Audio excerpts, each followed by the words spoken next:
Hey guys, how we doing? Welcome back to For Checking TV. I'm your host, Doug Glackey, and alongside me today is Trevin TK Catellis and Nolan Scotty Porterfield. And we are joined tonight by our special guest, Gabe. Gabe, how you doing tonight, man? I'm good. How are you? We're doing pretty good on this end, just getting ready to talk some NHL playoffs. Things are starting to heat up trade-wise. I mean, I see you got that Jack Eichel jersey in the background. Obviously, probably going to be very soon until he's on a different team, and we're going to have to be looking for different Jack Eichel jerseys. Yeah. Yeah, definitely. So let's get into it. Starting off, we're going to start off with the series that plays tonight, the Vegas Golden Knights and the Montreal Canadiens. Game 5 is tonight. It's actually starting right now as we speak. Series is tied 2-2. And, Montreal finding a way to stay in this, God willing. Granted, they got gift in Game 3 because, that guy, Marc-Andre Fleury, did what he does best. He just misplayed the puck right to Josh Anderson, and it just happened again. It reminded me so much of the Columbus series where he just kept throwing the puck right at Brandon Dubinsky and Nick Foligno in overtime. And it was like, why is it happening again? Old habits die hard, Dougie. I think that's the best way to put it. Old habits die hard. Yep. In all honesty, that easily could have been. I mean, the series could easily be. I mean, what is it now? 2-2. Correct me if I'm wrong. Yeah, 2-2. It could easily be 3-1. I mean, that really was the one that evened up this series essentially. One thing I will say, I am surprised that the Golden Knights did go back to Fleury tonight for Game 5. I didn't really expect to see that, especially after the way Robin Leonard played in Game 4. 27. He stopped 27 out of 28. He looked good in net. He didn't seem like he was having a hard time. I'm really shocked that that they're going to go back to Fleury for Game 5. I figured we were going to see a little bit of deja vu from 2017 whenever Fleury had the bad game against Ottawa and then Matt Murray took over. I figured that was going to happen again, but it looks like they're going to end up sticking with the Fleury for at least Game 5. We'll see how this one plays out, of course. But another thing that you got to mention too. One guy that's, it hasn't really been a high-scoring series per se, and a lot of the games have been pretty close with the exception of Game 1. But as far as Vegas is concerned, Mark Stone has gone pretty quiet in this series. And that hasn't really it hasn't really hurt the team, I guess, per se, because you have guys like Alex Pietrangelo who've really stepped up on the back end for them. Shea Theodore and William Karlsson have also done their thing as well. So, I mean, the guys are filling in where they need to, and that's why Vegas is in the spot that they're in. And we'll see if they can pull it out tonight here in Game 5 and get an edge in the series. Yeah, another big one we want to note is Nick Roy is having one hell of a series for them. Like, unbelievable. And you're going to need your random depth guys to have a big game or two within a playoff run if you're going to succeed and win the Stanley Cup. I mean, we saw it with the Penguins in 16-17. We're seeing it right now with the Islanders where, there have been times throughout the playoffs where Barzal's been kind of quiet and they've been just getting a lot of good stuff from that Bailey Nelson Beauvillier line, things like that. And, and to touch on Fleury, I think with Fleury, it's such a delicate situation because you want to have him keep his mind right. And if you would have kept Leonard in, that would have caused a disconnect. I mean, he'll swear up and down that he wasn't responsible for his agent tweeting the picture of him being stabbed in the back, but there's no way. There's absolutely no way. The player had to have approved that in some way, shape, or form. And, I think I just texted Scotty this afternoon that, giving Fleury a game here and there isn't a horrible thing. You have two good goaltenders for a reason. That's what's going to help you win a Stanley Cup. So if you need to give Fleury a game, let's say you give him a game each series to just keep him fresh, help him get his mind right, and make sure that there isn't that burnout that we've seen throughout the course of his career, you have to do it. real quick here, I'm just trying to see what things are looking like for Robin Lehner. I'm trying to think, like, how many games has he actually played in these in this postseason, and he's only played in 2. He played in the first game against Colorado whenever they lit him up, and then most recently whenever he played in Game 4. So I kind of, whenever you did tell me that, I was like, that kind of does make sense when you think about it. It's just, it's kind of it's just it's a weird move to make, but at the same time, it makes sense. Usually you see him whenever a goalie has like a big mistake or a bad game, usually it's just, okay, shake it off and move on. But maybe sometimes you just need to, you need that little spot on the bench, relax and forget about it. But at the same time, in the back of your mind, you got to be thinking too, if you're Marc-Andre Fleury, hey, I can lose my job at any minute. You almost play with a little bit of fear in that sense too. You got to be thinking, hey, this guy is more than capable of leading our team to a Stanley Cup final. If I'm not on my game and I'm not doing what I need to be doing, I'm going to be riding the pine again. And I don't need that to happen. I don't need to be sitting on the bench for another Stanley Cup. So hopefully Flower gets the motivation that he needs, and we'll see how things play out. But this could be a very pivotal game here heading into Game 5 tonight. Yeah, no, I had to bring up to you guys a couple questions too regarding this series. I mean, we obviously, you see how Vegas plays. I mean, I tend to watch this game because, as I mentioned in previous shows, I'm riding with whatever team comes out of the West. So obviously I'm riding Vegas right now, but I feel like every time the Golden Knights step on the ice, you're seeing a different Vegas team each and every time, because each time they play different. Like some games they're playing like complete dog shit. Some games they're playing like they're the best team in the league. So coming from that perspective, if you're an opposing team, in this case, Montreal, how do you game plan for that? Like, obviously, you can kind of game plan in a way strategically of how Vegas is going to come at you, but based on their role of playing differently like that each and every game, where some games like they're bad, some days are good, how can you like prepare for that? Like, are you going to prepare for them to come out firing? Or you can prepare for them to sit back and wait for you? Like, that's what I'm looking at from that perspective. And what were you guys thinking on that? Yeah, I think, with Montreal, they're structured so well, especially on the back end, where they can play against a team that's playing run and gun hockey or play against a team that's sitting back and waiting to see what's going on, because as much as we like to, make fun of it or whatever, Shea Weber and Jeff Petrie as your defensive depth on the right side of that defense is huge. They're both so stout defensively. You have guys like Sherratt, Joel Edmondson, John Merrill. Even the rookie Alexander Romanov's been getting in a couple games and has been playing well. They have the ability to just sit back and let the game come to them. But if they do come out swinging and they look like they might get caved in early, they're able to adjust and, do what they need to do to keep themselves afloat and give themselves the best chance to win. And big thing was their coach is incredible. Like, even though he's just an interim, Dominique Ducharme has been fantastic ever since he's been hired. And I know a lot of it was he basically got carried by Carey Price, but like, hey man, like the defense is good.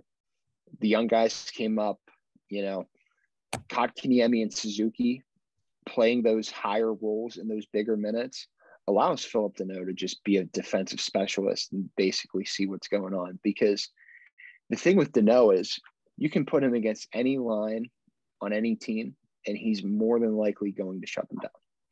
So being able to use him in a bottom six role, at least from a minutes perspective, gives them a better chance to win than it would, like last year in the bubble, it caught up to them because Suzuki and Kotkaniemi weren't really ready to go right off the bat, especially after the Pittsburgh series. And another thing that, was also a huge help for Montreal is they do have a guy in the crease named Carey Price, who is, in my opinion, the front runner for the Conn Smythe. I feel like he's been that good for that team, and he's kept them in a lot of games, obviously, and it's good to see. I mean, obviously, we all know, every team that makes it deep in the playoffs has, good or great goaltending to help them get to where they need to be. And there aren't a lot of guys you'd rather have in this situation other than Carey Price. And he's been a huge factor for this team as well. And he's the reason why a lot of these games have been as close as they have. So, obviously they're going to need him to be big the rest of the way, but if anyone can handle it, it's going to be CP. Yeah.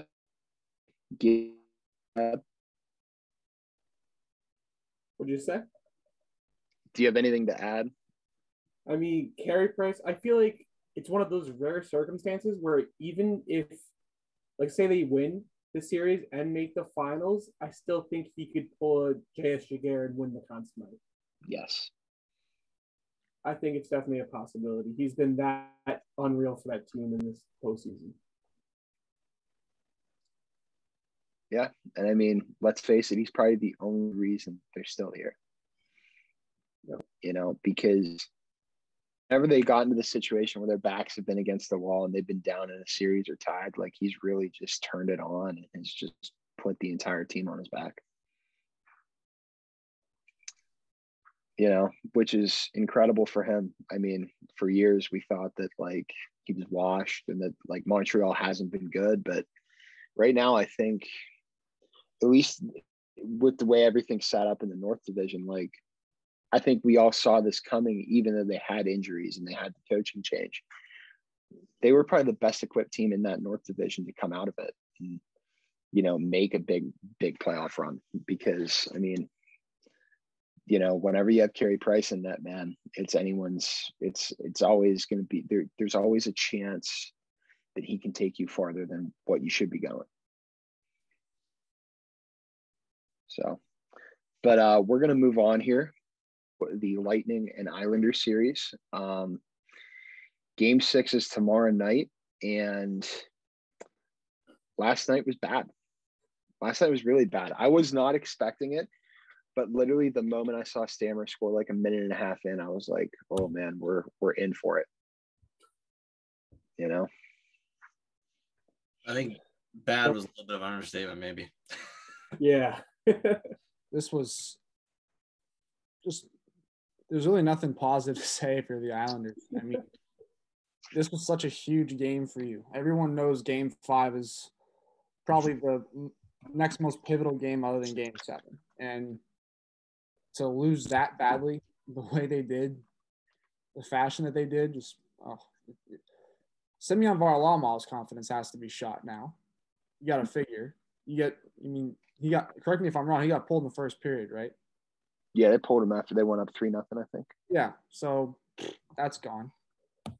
Now, Barzal got kicked out last night as well for that cross-checking penalty, and you got to wonder, if the league's going to do anything about that, if they're just going to let it slide. They only fined him. Yeah, that's a break for the Islanders because that could have easily gone the other way. If you lose Barzal, you're losing Game 6. That's just he's been your only source of offense, with the exception of Matt Martin getting the lucky rebound goal. But I mean, it just you'd been screwed offensively. I mean, this is a team. I keep saying this Tampa Bay team is just too deep. Nikita Kucherov hasn't scored a goal yet in this series, and he's leading his team in points. He's got 9 assists. He's doing everything he has to do. Braden Point's been good. Hedman's been great.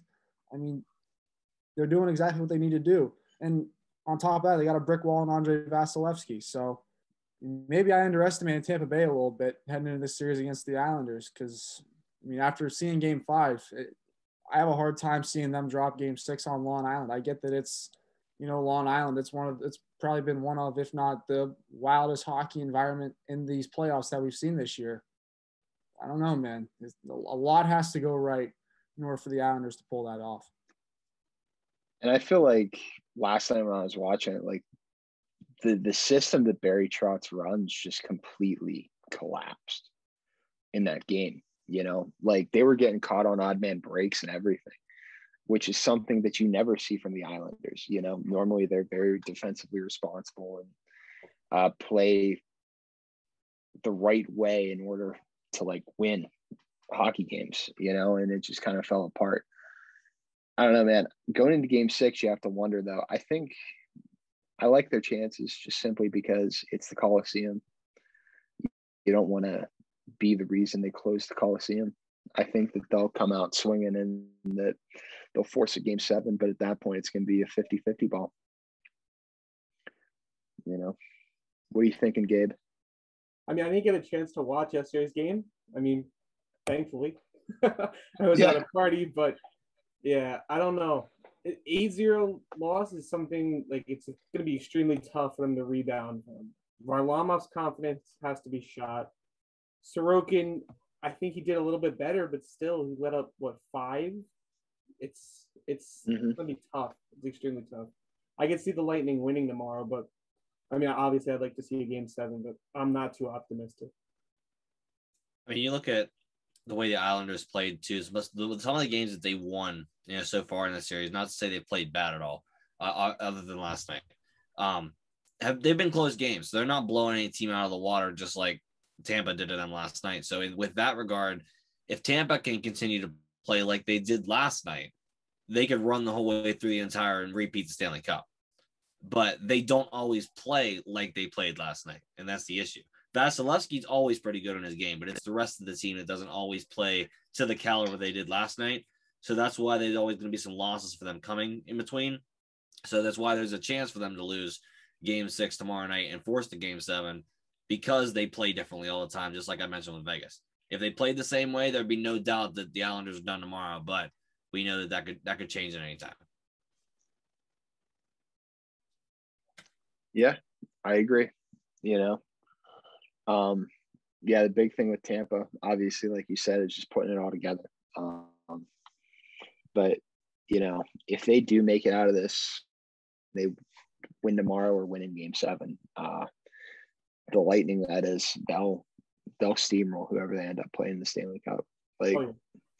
Once and Hammer has a lot of what Sid has in terms of the killer instinct, where it's they get deep enough and it's all right, let's just go end this and just shut it down. And I know that him and Hedman, other guys that have been there, Kucherov, Palat, Killorn, all those guys that have seen them underachieve, they're all in there and just basically be all right, let's go back to back and keep this train rolling, because I mean, there's so many of those guys that all they need are 2 cups for their legacies to be solidified. If Tampa wins the cup this year and Stammer and Hedman both get 2 rings and Kucherov as well, they're both locks to make the Hall of Fame. All 3 of them. Vasilevsky's don't forget Vasilevsky. Yeah, Vasilevsky's a lock, I would say, just with the way his career trajectory is. But I don't know. I didn't want to say that too soon. Could you make a case for point too, you think? I mean, dude, he's had a legendary start to his career. Here's another thing about him too. I just checked. I think he moved into second place in the all-time list for most consecutive playoff games with a goal. Yeah. I think he just did that. You look at some of the names that he's coming up here. Let me see if I can pull it up real quick, because these are some names that he is up here with. I think Lemieux is at least on it. Mario's on it twice, and he's ahead of him. Yeah. It's a bunch of them are 7. John Druce, Pat LaFontaine, Claude Lemieux, Mario's on it twice, Rocket Richard, Joe Sakic, and Jean Baliveau. So, I mean, those are some names to be elite company with. And, I mean, Braden Point's definitely, if he keeps moving at the pace that he is, that's a guy who could easily be, an all-star, maybe even a Hall of Famer if he keeps it up. But we'll have to wait and see how that all plays. If he stays healthy, he'll have a better career than Stamkos does. That's what. Yes and no. What'd you say, Gabe? Said that's a hot take. Yeah, but I think it can happen. A lot has to go right in order for that to happen. It's just that way. And it's like you said, that's very true. Down to injuries, because obviously nobody knows injuries better than Steven Stamkos, because guys had just about everyone you could have. So yeah, could you imagine if he stayed healthy his entire career? He's truly the one out of all the stars that's if this guy stayed healthy or whatever, like he's the one who probably had his career most impacted by injuries. Didn't he have like 50 goals in year 3? And then that's right. Yeah, like I think he had a year that was two, actually. year two. He had in year 2 because he tied Sid that year. That was the year him and Sid split the Richard Trophy. He had that in year 2. That was the year after Melrose said he wasn't going to make it in the NHL and he was a bust. Imagine what his rookie year would have been like if Barry Melrose wasn't there. Like, he could have put up numbers his rookie year, but they just kept sitting him and having him ride the bike. It made no sense, man. Made no sense. Like there was one show we were doing whenever we were still university affiliated where we were talking about ESPN analysts, and the one kid that used to be on with us, he said, "Oh, I can't wait for Barry Melrose to have a platform." And I'm like, "Wait, really? You want that guy to have a platform? Like, what are you doing?" But we're gonna move on here. We're getting to that point in the year where we're gonna have big trades. Big trades are brewing, and expansion draft is happening, which is going to force more trades, which is going to force me to be like absolutely ballistic in a lot of ways. And I think the NBA sent us a nice little reminder that you can still make trades in the middle of the playoffs.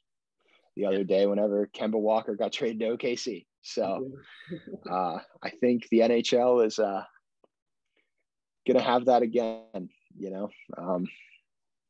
I think Jack Eichel's going to get traded within the next week to 10 days. And, the return's probably going to be extremely underwhelming, but that's not our problem. That's Buffalo's problem because, I honestly, though, it would be just like so perfect. It would be poetic justice for them to strike out on this Eichel trade whenever they've struck out on his entire career up until this point. And then like obviously Sam Reinhart is going to be on the move. I heard that Columbus is really, really looking into him. And then Rasmus Ristolainen. There's a lot of teams in the Metropolitan Division that are interested in Rasmus Ristolainen, and I just sit here thinking to myself, please God, don't let it be the Penguins. Because, it's like in that in SpongeBob, whenever they're like, let's pick up Bikini Bottom and move it over here. It's like, oh wait, we actually replaced Jack Johnson with Jack Johnson. Like, oh my goodness. But yeah, they're saying the asking price for Ristolainen would be no more than like a second or third round draft pick and an AHL player. I think that's still way too much. I think that's generous. I think you give for Ristolainen as a second round pick, truth be told. And even then, like he's the type of player you dump for like a mid-round draft pick, cap it. Yeah.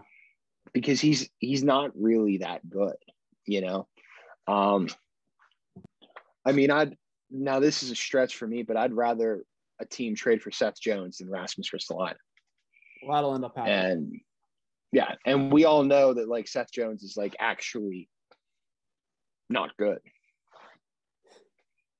But I can't wait for the Canucks. I'm telling you, the Canucks. It seems like just a prime destination for him. They'll play him with Quinn Hughes, and it's just going to be a meme. The non-defensive defensive pair. Yeah, there's a thing going on there. Yeah. Real quick to you, Doug, since you were mentioning that. So, like, I know we're going to get into where we think Eichel's going to move and things like that. But, looking at some of these moves, as you mentioned, who the hell is left in Buffalo? Like, where do you start if you're Buffalo? It's like, okay, I got Dahlin behind me. Like, obviously, we haven't mentioned that he's going to move. But, I mean, if he doesn't, he's like the piece that you got left. if you're going to move Reinhart and everyone too, who else is there? It. That's really it when you think about it. Here's why. Look, it's safe to assume that Eichel, Reinhart, and Ristolainen are all gone this offseason. The Sabres are tearing it down. They're starting from scratch. That's the smartest thing for them to do. The only thing I could see them doing is signing Dahlin to like a bridge deal or something. That's probably like the most logical thing for them to do, because right now, he's good, but has he really proven anything? No, not really. He's no one to play with though either. I guess, but other than him and Jake McCabe, that's about all that Buffalo really has right now. So let's get into this trade talk. What are we seeing as some possible destinations for Jack Eichel? Dougie, you lead it off, bud. Big one I've been hearing recently is Anaheim, yes. which is interesting, because, and I've heard that they've asked for Trevor Zegras, and Anaheim has hit them with a hard no. I think that number 3 overall pick could be enough trade currency for them to, and you got to keep in mind they have pieces like, where they could not, like they could do this without trading Zegras or Drysdale. Like you still have Sam Steele. You still have Ricard Raquel that you need to do something with, because it's going to get to a point where he's not going to want to play on a rebuilding team anymore. I could see like Sam Steele, maybe Max Jones, somebody of that nature, and the 3rd overall pick for Eichel. I know Columbus is both Reinhart or Eichel. I can see them leaning more Reinhart though, because I feel like they don't have enough ammunition to pull off a trade. Because like they don't really have a lot of like really good prospects. I know they have the the 8th overall pick draft. Like that'll be a good chip, but like they need that to draft somebody, because they really have nobody outside of Line A, and who knows if he's even going to want to stay. I was saying Minnesota for a while, but like everything going on with Kirill right now might make that not feasible at this current moment in time. I heard that a 50-50 that Kevin Fiala is back for the Wild next season, so maybe like you can make a package around him. But again, it's like, I don't know. That's tough, and I feel like if you're the Sabres, you're trying to trade Eichel for a center and not like these wingers, because like, yeah, you have Dylan Cousins, you have Casey Middlestat, but like so far in their careers, I feel like all they've done is play wing. Like, can they play center? And that's the big question, is like, can these guys play center? If so, and load up on wingers. But, it's yet to be seen if they're able to play center consistently at the NHL level. But like, honestly, I feel like the team is checked in on either Jack Eichel or Dougie Hamilton. I know that the Kings are saying that they're not in on Jack Eichel, but a lot of people around the league believe that that's just like a smokescreen. Because just like I said with the Ducks, they can pull off an Eichel trade without giving up Quentin Byfield. They might have to part with Alex Turcotte, but so be it, because, your 1-2 punch at center would be Eichel and Byfield, and then you still have Gabe Vilardi, who's going to be a great 3rd-line center or potentially a winger. And then you have the Rangers, who, you can capitalize off of Ryan Strom's value. His value is never going to be higher. He's had a great 2 to 3 year run since Artemi Panarin signed there. That could be a big piece. What are you thinking, Gabe? Yeah, definitely no correlation between Ryan Strom's success and Panarin being there, right? I don't know, man. But like, there were stretches, like, especially like whenever Panarin was over in Russia taking care of all that stuff he had to deal with, where he still looked good. He's still putting up numbers, still holding his own. I mean, he's definitely good So for sure.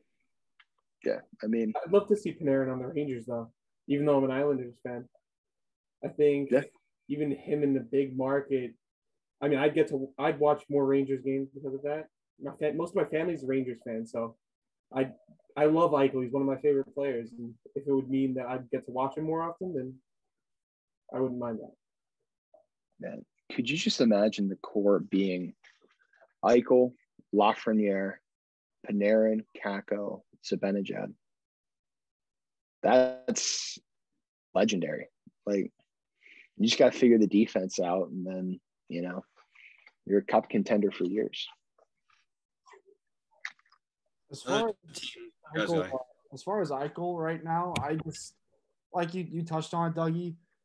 I think the Ducks are a very possible destination for him to end up. You know what I mean? Like, I don't think they necessarily should, make that trade, but I think they will.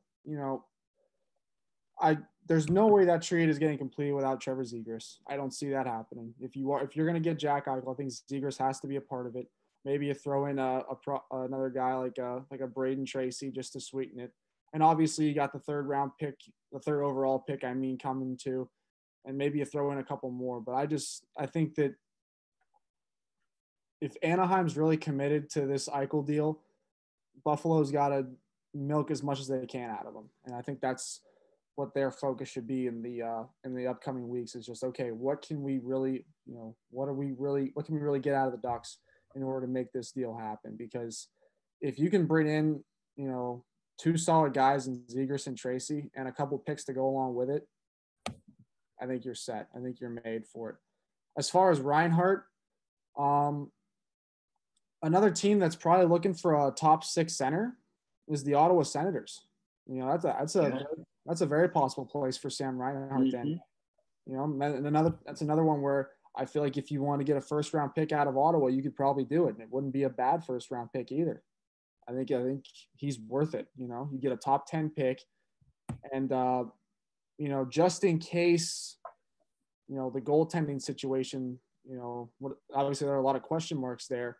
Maybe you bring in a guy like a Joey Decord or someone like that, just as maybe for a backup role or something like that. You know what I mean? Yeah, that makes sense. I know that the Senators have checked in on Nazem Kadri since it happened again. They're probably going to end up trading him, and I mean it makes sense because you have to think Jost or Alex Newhook make that jump within the off season to be like the number 2 center. So I mean it was the perfect time for Kadri to do what he did. And yeah, I don't know. I wouldn't say you exactly get a top 10 pick out of Sam Reinhart, but like you can get some really decent players out of Ottawa, like maybe Drake Batherson.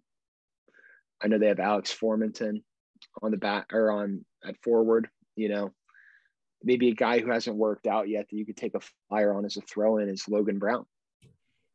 I know he's getting a little older now, but he hasn't really shown much yet in terms of cracking into his potential at the NHL level. So that might be somebody that they could look into. But the next thing we have to get into. Hey, Doug, real quick. Because I know that. What's up? Before you go on with that, I know there's one team, I don't know if they're still in on it or not. But I know we talked about it, and I want to throw a question to you guys too. Is the Flyers worth talking about Eichel at one point as well? Now, I don't know. Like I said, I don't know if they're still in on that or not. But even if the Flyers or, say, the Rangers, which you already mentioned, as Penguins fans, from the hometown here in Pittsburgh, I know you, Doug, you think like a GM. I complimented you on that the other day. I mean, if you were a GM, I think you'd have a team in a Stanley Cup final every year. If you were in that position playing against Eichel on a team like the Flyers or the Rangers now playing against you in the Metropolitan, how do you combat that if you're a team like, say, Washington or Pittsburgh? You're playing against Eichel now more often. Well, I think especially, and you got to keep in mind the Hurricanes are coming back into the Metro too. Correct. One of Washington or Pittsburgh is going to roll over and die in the next year. One of them is going to end up just falling off. And I think right now, the Capitals have that edge at the moment because they don't know what's going to happen with Evgeny Kuznetsov. They really don't know what's going to happen with Ovi. They know that they're going to have to sell the farm for Ovi to come back. He's going to make probably like 12, 13 a year. I imagine he's going to take 13 just to be the highest paid player in the league. And, you know, so they lose an expansion, but like the big one that they were talking about, especially early on in expansion mocks, was TJ Oshie. You know, and part of me believes that they went out and got Anthony Mantha at the deadline because they knew that they were going to lose Oshie and he could just go back into that role that Oshie has played since he's been there. You know, and I mean, I think the Penguins are okay to like combat the situation, especially with the Rangers, because even with Eichel, they may not be there yet, but they're very close. I mean, I said this whenever we had Hockey Troll on. I'm just hoping for one more good Penguins run, and then we blow the whole thing to bits for Connor Bedard. Like, literally just throw it all to hell for Bedard or Michkov and just hope to God that you magically crap your pants into a lottery win. So it is what it is. But you know, I mean, it's tough because you imagine, so like Pittsburgh will probably make playoffs. Carolina's definitely making playoffs. The Islanders are still going to be a playoff team. You know, there's quite a few, like there's so much going on with that Metro division. And, you know, who knows? The Devils might get better. You know, we still don't know what's going to go on with Jack Hughes. You know, he could get better and they can be a playoff contender within a year or two. But honestly, like I'm not worried about it this year coming as I would be the year after, because everybody will be a year older.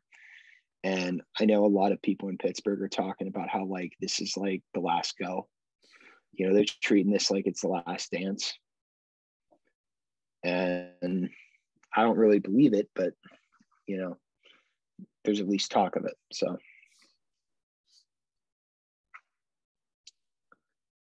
sorry, I went off on like a small tangent there, but does anyone else have anything to add to like what I just said? No. All right. Now it's time to move on to the fun part. Matthew Tkachuk allegedly wants out of Calgary. And here I am. I wish I had a whiteboard behind me because I could have a whole thing going. And here I am to explain to you why the Pittsburgh Penguins need to sell the goddamn farm for him. So, obviously, if you're any common Pittsburgh sports fan, anybody who turns on a radio, anybody who looks at Twitter, or anybody above the age of 35, you believe the Pittsburgh Penguins need to get physical. And by God, do I have a solution for you.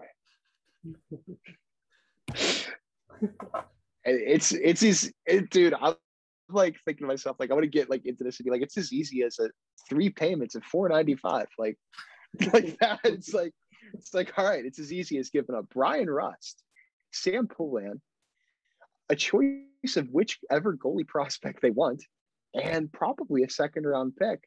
And maybe we'll even throw Josh Maniscalco in there to sweeten the pot. The reason I think Sam Poulin goes in this deal is because his best friend is Calgary Flames top prospect Jacob Pelletier. They played together this year in Val-d'Or on a line with fellow Penguins prospect Nathan Legare, and they tore it up. You know, if they had Mem Cup this year, they probably win Mem Cup. And I think that would be a big thing for Calgary to bring in. Brian Rust is on the last year of his contract, and he's going to need an extension, and the Penguins probably do not have the ability to pay that extension. So use him as the big piece to bring in Tkachuk. And then you're probably thinking to yourself, wait, Doug, Matthew Tkachuk makes $7 million. How are we going to make this work? Well, Jason Zucker exists. And Jason Zucker should probably go to Seattle or be traded, but honestly though, and Ron Hextall said this at his post closing of the season press conference. He said, we want to go out and get a guy who can play physical and score goals, but it's hard to acquire said guy. Well, said guy just may or may not have went on the trade market. So what are you going to do? How are you going to make it happen? I'm not big on trading the first round draft pick in 2022 or 2023, but if you have to do it, because Matthew Tkachuk would provide more value to your team than anyone in the 2022 draft would, with the exception of if you win the lottery, it's Shane Wright, which is slim to none because you're probably still going to be a playoff team next year. So I say you just go for it, do everything in your power to make it happen. I know I'm right in saying that Brian Rush should be the headliner of the deal. Anybody who tells you that traded for Matthew Tkachuk is fucking crazy. So listen to me. I'm your friend. Don't turn on a radio. Listen to this. Doug, I know you mentioned before Tkachuk even brought up that he wanted to move out of Calgary, he didn't want to be there anymore. The big talk between us was Johnny Gaudreau is going to leave Calgary. Yeah. With Tkachuk wanting out, what do you do with Gaudreau? I'm still dying on the hill that Johnny Gaudreau goes to Philadelphia and plays online with Kevin Hayes. People have been saying, oh, they need centers and stuff. And it's like, if you need a center that bad or a center to build around, you can easily trade Johnny Gaudreau for Morgan Frost. Bring him in, build around him. You still have Dylan Dubé who could play center. And then at that point, you might as well just trade Sean Monahan too, right? Sean Monahan's definitely gone after this season. Yeah, Sean Monahan, he's an interesting little character because, he kind of reminds you of Ryan Nugent-Hopkins in the sense of, yeah, he's on that team, but what really does he do? He doesn't fit the scheme, Exactly. He doesn't fit what they do. And he's, in all honesty, though, he's more of a second line center, just being forced to play a first line center, It reminds me of what would have happened if Jordan Staal was forced to play top 6 minutes in Pittsburgh. He just seems out of place. And I think, I'm trying to think of a team where this could work. One that is definitely in need of some center depth. How about Columbus? Yeah, Columbus could work. Some center depth. I think that would work. And it's not like Columbus doesn't have the assets to give either. They got that first rounder from Tampa that they could give up. If Tampa ends up making that push, I think that's an easy dump on. Yeah, buddy. That's a good one. Yeah, that's more undoable. And another one I just thought of would be maybe that's a lower end option that the Wild look at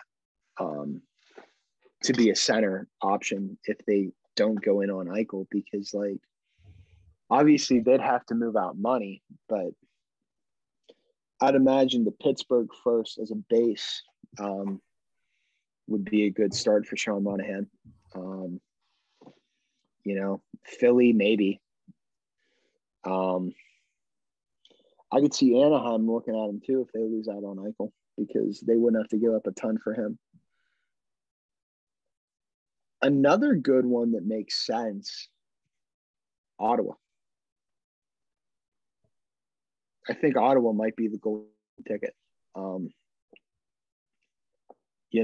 Because they just need, and he might be a top line center, but, being able to play off of Josh Norris would help, Stützle, is he playing a wing or is he playing center?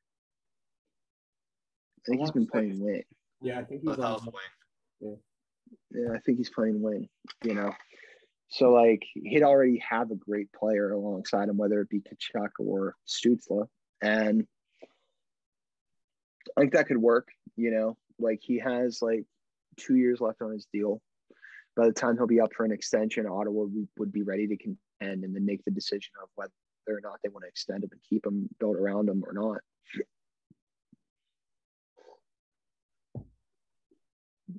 So maybe that's a good move.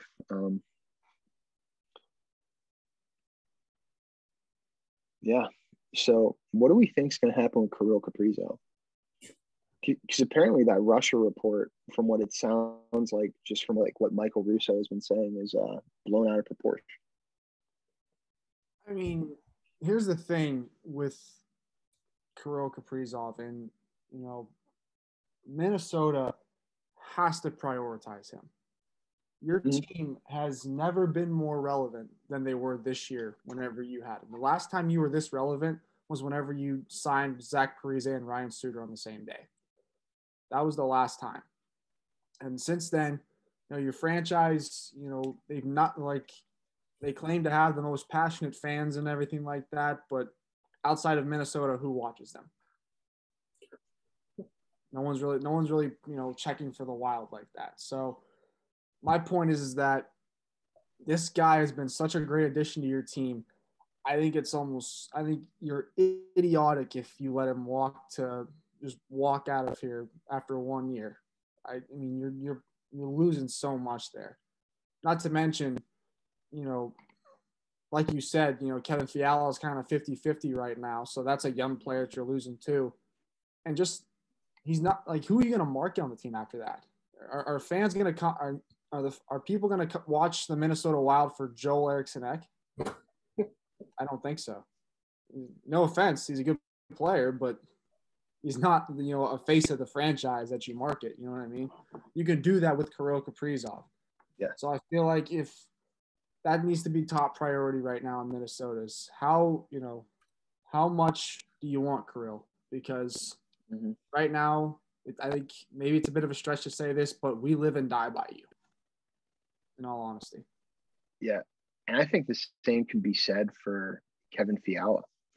I find it extremely bizarre that there's even discussions that he could potentially be traded. I think that he's one of those guys you build around. You want to have two good wingers on two different lines in Kirill and Fiala. And, I think that, obviously Bill Guerin's a direct disciple of Jim Rutherford. So, common sense is already being pissed right out the window. But I don't know, man. I just don't understand it. I understand maybe potentially wanting to keep Matt Dumba, but if you got to move out Matt Dumba to keep both Fiala and Kirill, so be it. You still have Jared Spurgeon, who's okay. Carson Soucy's good and serviceable as a right-handed defenseman. You still have Kalen Addison waiting in the wings. So I don't really understand the whole desire to want to keep Matt Dumba around if it meant you have to sacrifice has made your team fun again and made your team bearable to watch again.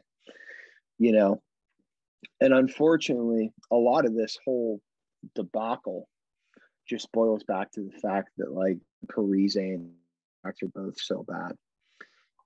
Suter still plays up to his contract, but Parise was healthy scratched several times throughout the past year.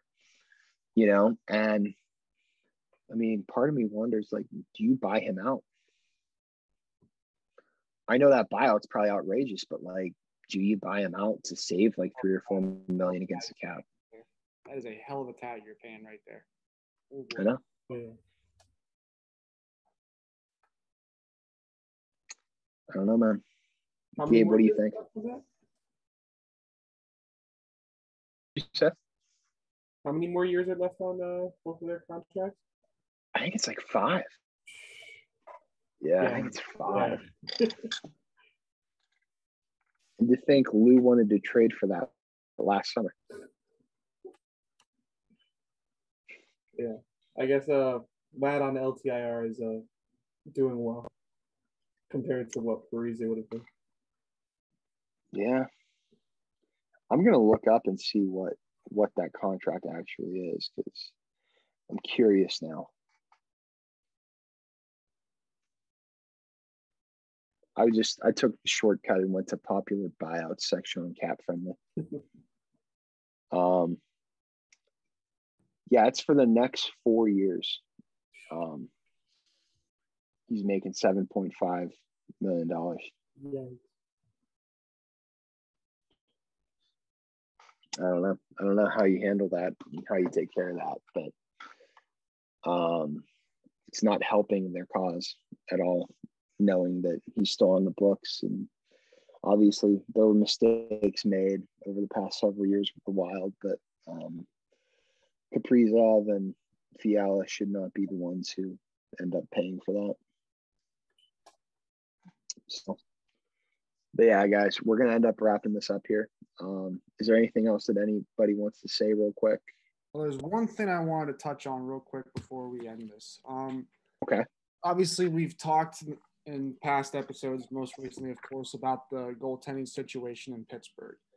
And there's a certain team out west that is, I think we could say tanking could be a fair statement in the Anaheim Ducks. And they have a certain goalie from the Pittsburgh area who is pretty good. And if you really want to go full tank, I don't think it makes a lot of sense to have that guy on your team. Who I'm referring to, of course, is John Gibson of the Anaheim Ducks. So here's something I want to pose to you guys. Would you be open to seeing John Gibson return home and help the Penguins make another push? And if so, what are you giving up? Yes. He's the only other player in the league that is Matthew Tkachuk I would trade Sam Poland for. So yeah. Yeah. I mean, I'm saying like literally just table and just go for it, because John Gibson probably extends your window by 5 years. Realistically, because we don't know how much longer Malkin's going to play. Mm-hmm. He's going to play, but we know Sid probably has at least 5 to 7 more good years. And and that with still having Jared McCann, Jake Gensel, the defense being good and young, still having POJ, Marino, guys like that. And adding John Gibson to that group could help you make a push continuously and be a playoff contender for years past when the Crosby era ends. It's just, just like we're saying with Tkachuk, the amount of stuff you would have to give up for him is exuberant. I would make the argument that the price for Gibson would be much higher than it is for Matt Tkachuk. Yes. Like we're talking parting with John Marino. High. I don't know if you part with Marino, as I think they go more the POJ route than they would John Marino, in my opinion. Yeah, I can see that. I also feel like, they would take on Jari just off the potential factor. Yeah. Too, because obviously they have to take a goalie back in that deal. There's no way they wouldn't. Mm-hmm. And I'd imagine that first rounder's all but gone too. Man, I think the first rounders for 22 and 23 are off the table, like gone in that scenario. I don't think they lose 2 first rounders in that deal. Maybe you throw in maybe another pick, like a third or fourth rounder, like maybe a first and a third. Yeah. but there's no way they're giving up 2 first-rounders, especially considering the fact that you're giving up an NHL caliber goalie and arguably an NHL, a top 6, maybe top 4 potential defenseman too. I don't feel like you give up 2 first-rounders to go along with that. That'd be like a bit of an overpayment in that sense for John Gibson. But yeah, just something to think about there. I know it's bold, but you could even see. And again, I know it's bold, but you talked about sending Rust in for a trade on Tkachuk. You could send Rust in on a trade for Gibson too. Like you said, his contract's up. I know it's bold and it's a big move, but you could technically try to send Rust out there too. Maybe wouldn't have to give up as much if you're sending a big piece like Rust out there to try to get Gibson. Rust is going to be part of the deal for Nick Delorier. Obviously. Oh no! Nick Delorier is a throw-in. Just throw in with John Gibson. Fuck. Yeah. All right, we're not trading with Anaheim ever. ever. It's forbidden. Like Brian Burke will be arrested if they trade with Anaheim. But man, crazy stuff is going to happen, man. And the thing with Rust, everybody, I feel like a lot of people downplay Rust like as a trade chip, but like he holds more value right now in a trade than what Phil Kessel did at the time he was traded, in my opinion. Or at least it's close. Yeah. The margin's not that big. No, it's not that big at all, And I think that he could thrive on his own line away from Crosby. There's a reason why they some nights put him on the third line, because he can hold a line on his own. And it wouldn't be detrimental to Crosby and Gensel for him to play down the lineup. That's the whole thing. All right, guys, anything else? We can end on that note. No. All right, well, thank you for coming on, Gabe. We really appreciate it. And all right, guys, great episode. Follow us on Twitter at @forechecking_TV. Subscribe to us on YouTube. You can find us wherever you get your podcasts from. And this was the most recent episode of Forechecking TV. Thanks, guys.